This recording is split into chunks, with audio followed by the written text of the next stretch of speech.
విజయశాంతి గారు మీ ఎలక్షన్స్లో మీరు ఎమ్మెల్యేగా పోటీ చేసినప్పుడు ఆమె రావడం, ముఖ్యంగా మీ నియోజకవర్గంలో ఎక్కువగా తమిళియన్స్ ఉండడం, ఆమె తమిళ్లో మాట్లాడడం మేము కూడా చూసినాం. సో విజయశాంతి గారు ఆ తర్వాత ప్రభుత్వం వచ్చిన తర్వాత ఎక్కడ కనబడలేదు. సో ఎందుకు కనబడలేదంటే ఏం చెప్తారా అసలు? అంటే కనబడలేదంటే నేను కూడా కనబడలేదన్న. ఈ 10 వచ్చినాక అందరు కనబడుతున్నా. అంటే ఎందుకు కనబడాలని నా ప్రశ్న. ప్రభుత్వం వచ్చిన తర్వాత ముఖ్యంగా అంటే ఇప్పుడు ప్రభుత్వం రాగానే మీరు పోటీ చేస్తారు, ఆమె పోటీ చేయలేదు. ఆమె అంతకుముందు ఎంపీగా ఉంది, తెలంగాణ బాని పార్లమెంట్ లో వినిపించి ఇప్పుడు కనిపిస్తుంది కదా. అయితే నెల రోజు కనిపిస్తుంది. ప్రభుత్వం వచ్చిన తర్వాత ఎక్కడ కనిపించలేదు, కానీ ఇప్పుడు ఆమెకి ఎమ్మెల్సీ పిలిచి మరి ఇచ్చినారంట. అంటే కనిపించింది కదా ఇప్పుడు. కాంగ్రెస్ పార్టీ ఆధ్వర్యంలో చూస్తే ఎవరైతే నిజంగా పనిచేస్తారో ఒక రోజు కాకుండా ఇంకో రోజు కాకుండా సరే ఖచ్చితంగా వాళ్ళకి అవకాశం ఇస్తారు. ఎలక్షన్ టైంలో తన రోల్ తన పాత్ర వహించింది. తర్వాత ప్రభుత్వం వచ్చి ఒక్కొక్కటిగా పని చేస్తున్న టైంలో తను వచ్చి ఏం ప్రెస్ మీట్ పెడతాడు, తను వచ్చి ఏం మాట్లాడతాడు, తను పార్టీకి లోబడి నాకు అవకాశం ఇస్తే నేను ప్రజలోకి వచ్చి పనిచేస్తా, అవకాశం ఇవ్వకపోతే ఇంట్లో కూర్చొని పనిచేస్తా. ప్రభుత్వ కార్యక్రమాల్లో కానీ ఎక్కడ కనిపిస్తుంది అంటే అది ప్రభుత్వ కార్యక్రమాలు అంటే బాధ్యత ఇస్తే వస్తాం. ఊరికే పోయి మీడియా ఇప్పుడు మీరు అన్నట్టు మీడియా పెట్టి నేను వచ్చినా, నేను మాట్లాడినా, నేను ఇది చేసినా అని చెప్పలేము కదా. There is some discipline. She is from a film industry, the most highly discipline personalities. ఆ స్థాయికి వచ్చిందంటే ద వే ఆఫ్ డిసిప్లిన్. రాలేదా, రానివ్వలేదా, గవర్నమెంట్ వచ్చింది కదా ఆమెతో ఏం పని? అట్లేం లేదండి. కాంగ్రెస్ పార్టీ ఆధ్వర్యంలో రేవంత్ అన్న గారి ఆధ్వర్యంలో అన్నగారికి తెలుసు ఎవరు పని చేస్తారు, ఎవరు పని చేయరని తెలుసు. ఆయన ఎవరికి ఎప్పుడు ఒక బాధ్యత, పదవి అనట్లేదు, గుర్తుపెట్టుకోండి. ఎమ్మెల్సీ ఇచ్చేసారనగానే ఇట్స్ రెస్పాన్సిబిలిటీ. ఇప్పుడు నాకన్నారు ఒక పదవి ఇచ్చిర్రంటే ఆ పదవి ఎందుకు ఇచ్చినారు? నీకు పని చేయడానికి ఇచ్చినారు. ఆ చైర్లో కూర్చొని మీసాలు తిప్పుకొని తిరిగి పనుకోవడానికి కాదాడ. నీకు ఒక బాధ్యత ఇచ్చినారు. వాళ్ళు ఎవరికి ఎప్పుడు బాధ్యత అప్పచెప్పాలనే అంచనా ఉంది తప్ప కానీ 24 గంటలు వచ్చి చిల్లరగా ఫేస్బుక్లోనో యూట్యూబ్లోనో ప్రెస్ మీట్ ఇచ్చుకుంటా లేనిది ఉన్నట్టు చెప్పడము, ఉన్నది ఎక్స్లో మాట్లాడుకుంటా, ట్విట్టర్లో లేనిది ఉన్నట్టు చెప్పడం, ఉన్నట్టు అవును కాదు అవును వాడు వీడు వాడు. నువ్వు ఎన్ని తిరుమాలు చేసినా కానీ ప్రజలకు నువ్వు ఎంత గోల్ తెప్పినా మనోళ్ళు ప్రజలు ఏడ నిలబడాలో, ఎప్పుడు ఎదుర్కోవాలో, ఎప్పుడు తిరగబాటు చేయాలో వాళ్ళు చేస్తారు. ఆమె ఎమ్మెల్సీతో పాటు విజయశాంతి గారికి ఇంకేం బాధ్యత ఇస్తున్నారు అక్క? అది నాకు తెలియదన్న. అది ప్రభుత్వ నిర్వహణ ఏ బాధ్యత ఇచ్చినా. ఎందుకంటే తెలంగాణ ఉద్యమంలో శాంతక్క గారి కీలక పాత్ర చాలా ఉంది. తన ఉద్యమానికి సపోర్ట్ చేసినందుకు కూడా తనకు ఫిలిం అవకాశాలు కూడా చాలా పోయినాయి. తన సొంత పార్టీని నడుపుకోవాలని తన ముందుకు వచ్చిన ఆ పార్టీని విలీనం చేయడం జరిగింది. తనకు ఏ గుర్తింపు రాలేదు. మనకు ఏ గుర్తింపు రాని మరి 10 ఏళ్ల నుంచి ఎప్పుడు ఎందుకు కనిపించలే? మరి ఈ సంవత్సరం నుంచి కనబడతలేదు కాంగ్రెస్ పార్టీకి పనిచేస్తుంది కదా. అదే అంటారు. సరే అన్న, కాంగ్రెస్ పార్టీకి కనిపిస్తలేదు అని 10 సంవత్సరం నుంచి కనబడ 10 ఏళ్ల నుంచి కనిపించినప్పుడు అప్పుడెందుకు ఒక ప్రెస్ మీట్ పోయి ఎందుకు అడగలేదు? అక్క నువ్వు కనబడతలేవని ఒక వీడియో పోయి మాట్లాడలేకపోయారు ప్రెస్. అప్పుడు ప్రభుత్వం లేదు కదా కాంగ్రెస్ ప్రభుత్వం. ఆ ప్రభుత్వం ఎందుకు ప్రశ్నించలేదు మరి? అంటే ఇప్పుడు కాంగ్రెస్ ప్రభుత్వం అదే అన్న, నేను అదే అంటున్నా, ఆ ప్రభుత్వం ఎందుకు ప్రశ్నించలేదు మరి? అంటే అప్పుడు కాంగ్రెస్ లో లేదు, అప్పుడు కాంగ్రెస్ లో ఉంది కదా, బీఆర్ఎస్ ప్రభుత్వం కదా. మొదట బీఆర్ఎస్ లోనే ఉండే కదా అక్క.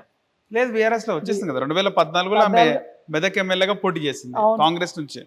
తర్వాత ఓలే బీఆర్ఎస్. సో హోంమంత్రి చేస్తున్నారు అది నాకు, అది హోంమంత్రిని చేస్తే ఇంకే మంత్రివర్గం ఇచ్చిన ఒక స్త్రీగా, ఒక ఉద్యమకారులుగా ఖచ్చితంగా కాంగ్రెస్ పార్టీ రేవంత్ అన్న గారి ఆధ్వర్యంలో క్యాబినెట్ వాళ్ళు డిసైడ్ చేస్తారు. నేను అంత పెద్ద మాట్లాడే నాకు అవగాహన లేదు, ఓకేనా. బట్ ఏది ఇచ్చినా సరే ఒక ఉద్యమకారులాగా పర్సనల్గా తెలుసు. ఉద్యమాలు ఉన్నప్పుడు కూడా మేము చూస్తూ వచ్చాము అక్కని. సో ఒక స్త్రీకి గౌరవము కాంగ్రెస్ పార్టీ ఇవ్వడము చాలా మంచిగా ఉంటుంది. ముఖ్యంగా అంటే 15 నెలలు అవుతుంది కాంగ్రెస్ ప్రభుత్వం వచ్చి, కానీ హోంశాఖ మంత్రి లేరు, విద్యాశాఖ మంత్రి లేరు. ఎందుకు? ఏ విధంగా అంటే ప్రతిపక్షం స్ట్రాంగ్ అవుతుంది, అధికార పక్షం కాంగ్రెస్ ప్రభుత్వం కొంచెం వీక్ అవుతుంది. నిన్న ముఖ్యమంత్రి కూడా ఆయన కూడా మాట్లాడడం జరిగింది. అందరు నన్ను తిడుతున్నారు అంటున్నారు, అందరూ ప్రభుత్వం పైన వ్యతిరేకత ఉందంటున్నారు. ఎందుకు వ్యతిరేకత ఉందని పథకాల గురించి చెప్పిండు. నేను ఫ్రీ కరెంట్ ఇస్తలేనా, ఫ్రీ బస్ ఇస్తలేనా, 25 లక్షల రైతులకి దాదాపు 20,000 కోట్లు నేను రుణమాఫీ చేసినానని అన్ని పథకాలను చదువుతున్నా. ఈ టైంలో ఎందుకు ఈ హోంశాఖ మంత్రి కానీ విద్యాశాఖ మంత్రిని ఎందుకు భర్తీ చేయట్లేదు? నేను ఇందాక చెప్పినట్టు అన్నయ్య, పథకాలు అన్న మనకు మొత్తం system, there is no system at all. As an administrator even I know basic administrative rules. ఏదో గదన బిడ్డకి ఇచ్చిండ్రు కూసబెట్టిండ్రు ఇచ్చిండ్రు అన్నది కాదు. ఒక క్వాలిఫైడ్ ఉంది క్వాలిఫికేషన్ ఉంది కాబట్టి ఇక్కడ కూర్చోబెట్టినప్పుడు నాకు ఇంత చిన్న డిపార్ట్మెంట్, చిన్న కల్చరల్లో ఒక చిన్న వింగ్, ఈ వింగే ఇంత చెత్త చేసి పెట్టిర్రంటే మరి అన్ని డిపార్ట్మెంట్స్ని సెగ్రిగేట్ చేసుకుంటూ ఒక్కొక్కటిగా తీసుకుంటూ ఎవరికి ఏ బాధ్యత అప్పచెప్పాలని ఒక అంచనాతోని, ఒక క్యాల్కులేషన్స్తోని ఒక్కొక్కటిగా చేసుకుంటూ వస్తున్నారు. ఏదో ఇవ్వలే అంటే ముందు చేసిన తప్పులే మనం చెయ్యొద్దు. ఏది మనము లాంగ్ టర్మ్లో చూసుకుంటూ పోతే ఏది చేస్తే ప్రజలకు మంచిది, ఏది చేస్తే తెలంగాణ ప్రజలకు మంచిది, ఏది చేస్తే ఏ తెలంగాణ ప్రజలు ఊహాలోకంలో మభ్యలో ఫాల్స్ లైఫ్లో బతుకుతుండ్రో వాళ్ళని భూమి మీదకి తీసుకొచ్చి అరే ఇదిరా మన బతుకు, మన బతుకులు ఎటు పోతున్నాయి, మన పిల్లల బతుకులు ఎటు పోతున్నాయి, మనం ఎందుకు కోసం కొట్లాడాలి అని తెలవాలంటే దానికి ఇందాక అన్నట్టు ఎందుకు ముందు ఇవ్వలేదు 1 year నుంచి లేదు, ఇస్తారు. దానికి ఒక సిస్టమ్ ఉంటుంది, దెర్ ఇస్ ఎ ప్రొసీజర్. నువ్వు వచ్చినావు కదా నీకు ఇచ్చేసిన పోరా, నువ్వు ఏమైనా కాలవాడు అనేది కాదు కదా. హోంశాఖ మంత్రి చాలా ఇంపార్టెంట్, ఇవన్నీ రేవంత్ గారు ముఖ్యమంత్రి ఆధ్వర్యంలో పెట్టుకున్నారు. దాన్ని ఎప్పుడు ఎవరికి ఎట్లా బాధ్యత అప్పచెప్పాలో వాళ్ళకు ఒక ప్లాన్ ఆఫ్ యాక్షన్ ఉంటుంది, ఒక పద్ధతి ఉంటుంది. ఆ ప్లాన్ ఆఫ్ యాక్షన్స్ అన్ని ప్రజలకు మంచి చేయాలనే తప్ప ఇంకేముంటుంది చెప్పండి. ప్రజలు ఎన్నుకున్న ప్రభుత్వం, ప్రజల కోసమే నిఖచ్చితంగా పనిచేయాలన్న ప్రభుత్వం. It is a challenge for us. మొత్తం ఏమి లేదు, నువ్వు వచ్చి కూర్చొని నాకు చేయి పెడతాడే ఫస్ట్ నాకు సగ పెట్టుకొని. ఎమ్మెల్సీ కవిత ఆమె మన కౌన్సిల్లో మాట్లాడడం జరిగింది. గవర్నమెంట్ కళ్యాణ లక్ష్మిలో భాగంగా తులం బంగారం ఇస్తున్నారు, ఏమైందని అడిగింది ఒకటి.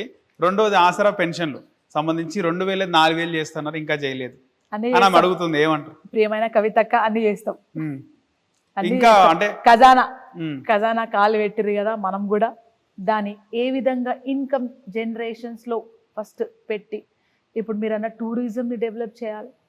అట్లాగే చేస్తే అన్ని డ్యామ్స్ ఏవైతే మనము నిర్వీర్యం అయిపోయినాయో పని చేయట్లో డ్యామ్స్ సో ప్రాజెక్ట్స్ మీద పెట్టుకుంటే వచ్చి 1 year అవుతుందన్న. See my question is it's 1 year మనం అవకాశం ఇవ్వాలి.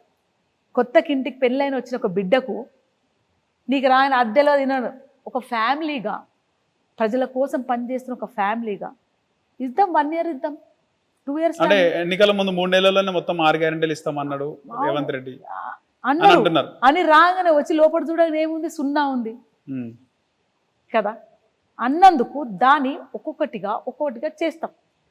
ఇప్పుడు 3 గ్యారెంటీలు గురించి మాట్లాడుతున్నాను నేను. ఇప్పుడు 160 గ్యారెంటీ, 160 లబ్ధిదారుల లిస్టు, ఎన్ని కోట్లు మనము ప్రజలకి అంటే రైతులకు కానీ, మహిళా సంఘాలకు కానీ, రుణమాఫీలు కానీ, ఇతర బీమాలు కానీ, జాబ్స్ కానీ, కొత్త ప్రాజెక్ట్స్ కానీ అవి 160 ఉన్నాయి. మరి వీటి గురించి మాట్లాడతాం. సో తప్పక ఒకటి తర్వాత ఒకటి చేస్తామని చెప్తాం. హిట్ టీవీ యాప్, ఇందులో short news, live news, entertainment shows, movies, digital magazines తో పాటు మీ జిల్లా వార్తలను కూడా ఫ్రీగా చూడొచ్చు. అంతేకాదు కేజీ నుంచి పీజీ వరకు విద్యార్థులకు స్కాలర్షిప్ కూడా అందిస్తున్నాం. ప్రతి వారం 10 మందికి లక్కీ డ్రా ద్వారా ఒక్కొక్కరికి 10,000 రూపాయలు అందిస్తున్నాం.